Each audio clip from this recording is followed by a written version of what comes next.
Hi, my name's Nick and I live right next door to Chesterton Community College, and I'm going to give you a talk today about building using straw bales. About 20 years ago I built a building at the bottom of my garden, one which you will pass every time you go into the school, and this building is built using 10,000-year-old technology and it's built with straw bales. I have to admit though, the roof is not 10,000-year-old technology, nor is the windows. That's a lot more modern.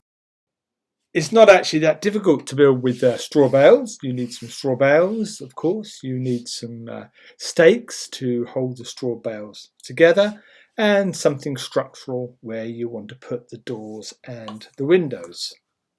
To keep it waterproof and protect the whole structure of the building, you need something to render or plaster onto the top, and that needs to be breathable to let the air in and out. So typically lime plaster is used. So if you want to build a house like this, the ingredients are some straw. Now straw, not hay, and I'll talk about that a little bit later. The straw bales, some wooden stakes, hazel is best, some wood to hold it together, and some lime mortar for the rendering. Oh, you will need a goat, by the way, and you'll also need some chicken wire, but not actually any chickens. Difference between straw and hay, because they're quite different products. So hay comes from grasses, so from meadowland, which we need more of because that helps the bees. So that's grass, meadow, and it's the kind of stuff that you would feed to horses. And also rodents do like to bed down and live in it. The problem with using hay for building is that it will get very soggy as soon as it gets wet, and it's also very easy to set fire to. Straw, on the other hand, comes from cereal crops, so generally these days that would be from wheat, which is turned into flour. Straw itself is actually a cellulose, which is, you can see there, you scientists, the chemical structure for cellulose. As such, it is very waterproof. And believe it or not, a straw bale is actually exceedingly hard to set fire to. The reason it's hard to set fire to is because it's actually very dense and very little air is inside there in the cellulose. I'm often asked if rodents, rats, will nest in the straw, and that's something people are concerned about, but actually it's a very hostile environment for them. It's very itchy, it's very scratchy, there's not air, and it's very dense for them to climb into. So in short answer is no. Rats will not nest in your straw bale building. So let's now have a look at how straw bales are made using a baling machine, of course.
So once we have the straw bales, we need something to peg them together with as we're building, and generally that's been a wooden hazel stake or any other tree that's available.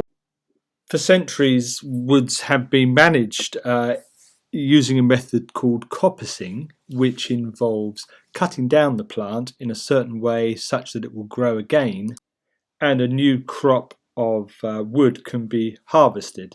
That's called coppicing.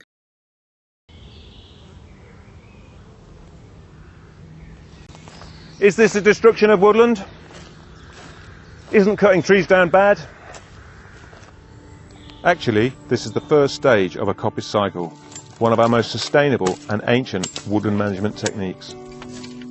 It also creates a diversity of woodland habitats, which supports a huge range of our native plants and animals. Coppicing takes advantage of the natural process by which trees regrow. It involves cutting down a tree to its base and then allowing it to reshoot multiple stems. After 7 to 20 years, depending on the species, the stems can be cut and the cycle restarted. Most of our broadleaf trees, including ash, alder, sweet chestnut and the hazel that we have here, coppice really well. By cutting a different area of your wood every year, you create a cycle of coppice coops. This creates a range of coppice structures and provides a mosaic of habitats for wildlife. When you cut your coppice, the stem should be cut close to the ground. This leaves a stump called a stool. Make sure that your cuts are clean and angle them away from the centre of the stool so that rainwater runs off to the ground. Wood produced from coppice has traditionally been used in fencing and as firewood. You might wish to heat your own home from your wood. Typically, a hectare of woodland managed as coppice could supply enough wood to heat an average house. Coppicing is a highly productive way of harvesting wood products for a variety of uses in a regular and sustainable way.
So now it's time to explain why it is we needed the goats to help make our straw bale building.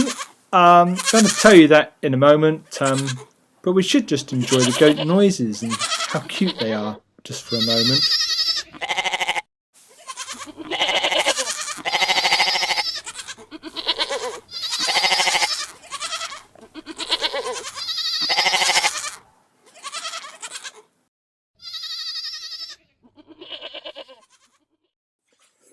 The straw bale buildings are typically rendered or plastered with either clay soil or normally with lime mortar. Now the lime mortar is often strengthened with goat's hair.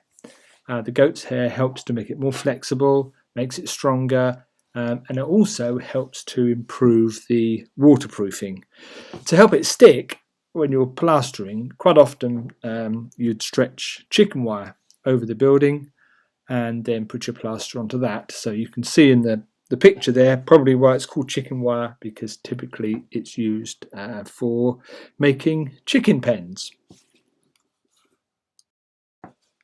I found it really hard to plaster my building. I obviously did the outside, but I also did the inside. And when you look at someone professional doing it, you think, well, really it can't be that difficult. Take a look at this video. You might think it's easy, but believe you me, it's not.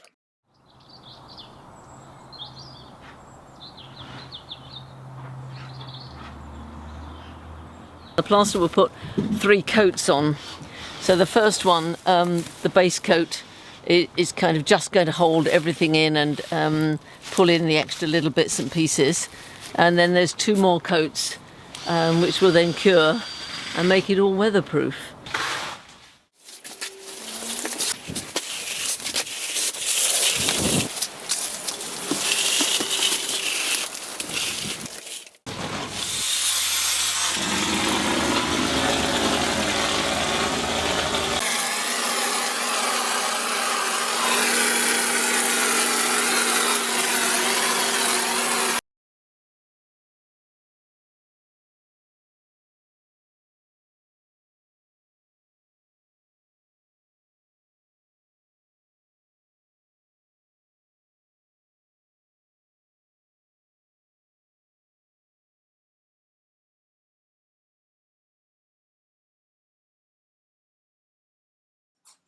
So now you know how to build a straw bale building and you know what materials to use.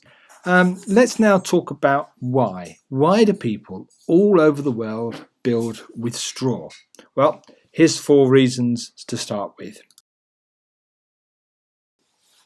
Building any building is not simple, but one of the advantages of building with straw bales is, compared to laying bricks, it's actually relatively simple. So you don't need to have on hand skilled labour.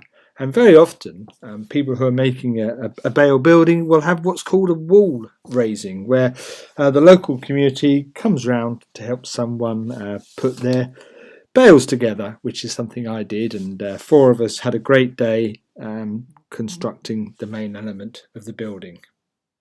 Of course, there is also the roof and the foundations to think about. The foundations doesn't need much skill, but certainly the roof is a lot harder. All we're using of the wheat plant is really just those top 3 inches. So the rest of it in many places is either burnt, well, arguably that might put a little bit more nitrogen back in the soil, or it's just ploughed in. And actually when it's ploughed in, it really doesn't compost very well because it's the cellulose. So on the one hand, we're throwing away masses of resources in a wheat field, and yet there we are, we're using at least 234 grams of carbon to produce a kilo of bricks. A U value is the measure of heat transfer through a building, and as you would imagine, a great big block of straw not going to let very much heat through. In fact, straw is about twice as efficient at blocking heat as a concrete and polystyrene wall. In practice, this means that you only need to put a tiny amount of heat into a straw building for it to be nice and snug and warm. And finally, think that we have just masses of this stuff. In fact, an estimate there is 764,490,000 tonnes is grown throughout the world. We're using just the top bit of the plant, so pretty much all of that is available. My other favourite animal is an elephant. So if you set this into context, that amount of wheat is 1.5 billion elephants. Would you be quiet, please? I think there are quite a lot of cultural reasons why we don't use straw bales. We don't use them because we don't use them. And it's fair to say that they're not suited to all climates, especially extremes in the north and extremes in the south, particularly where they're very damp.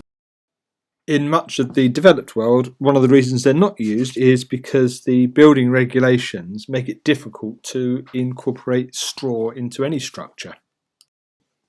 The building regulations are complex enough as they are, so here's an example where a man's just totally fallen asleep while reading them. Have a listen for yourselves. Information about use of fuel and power. 41. This regulation applies where paragraph L1 of Schedule 1 imposes a requirement in relation to building work. 2. The person carrying out the work shall not later than 5 days after the work has been completed provide to the owner sufficient information about the building. The fixed building. Most property is either constructed with a mortgage, a loan from the bank, or it's bought with a loan from the bank once it's ready constructed. But one of the problems with a straw building is that mortgage companies are quite reluctant to lend money on those properties, and it's really a question of education and them not quite understanding the durability of a straw bale building. But unfortunately, many banks would just say no. Next up, we have some straw trivia I thought might be of interest to you. So let's start with straw trivia 1. Over the years with selective breeding, we've been able to create larger and larger straws. So if you wanted to age a building, you can do so by looking at the size of the straw that's been used. Certainly in the last 100 years, there's been something like a 3-fold increase in the size of the actual straw itself. So you start to look at a building that's a couple of 100 years old, or a wall that's been constructed with mud and straw, you'll see really, really thin strands. So a bit more straw trivia. If you Google wheat field images, you do actually get a Boris Johnson crop up as well as a wheat field. I'm hoping you can tell the difference. And you'll probably remember that Theresa May, former Prime Minister, told us that the naughtiest thing she'd ever done was to run through a wheat field. So let me give you a warning for what's coming up next. It's not for the squeamish. So if you're squeamish, look away for the next 15 seconds or so. The lime that's used in the lime render to cover straw buildings is extremely alkaline. In fact, lime was used during the plague. Rather than waste time and energy digging graves for everybody, the bodies were trucked in together with lime on top, because that increased the speed at which they would decompose. So if you are ever going to use lime, wear gloves and treat it with respect. So there's just time left to show you some great examples of some straw bale buildings and give you a tour of my building. Boots check, tool belt check, hard hat check. Up the builder, can we build it? Up the builder, yes we can. Scoop, Muck and Lofty and 2-ton-2. Leo and Wendy join the crew. Bob and the team have so much fun. Working together, they get the job done.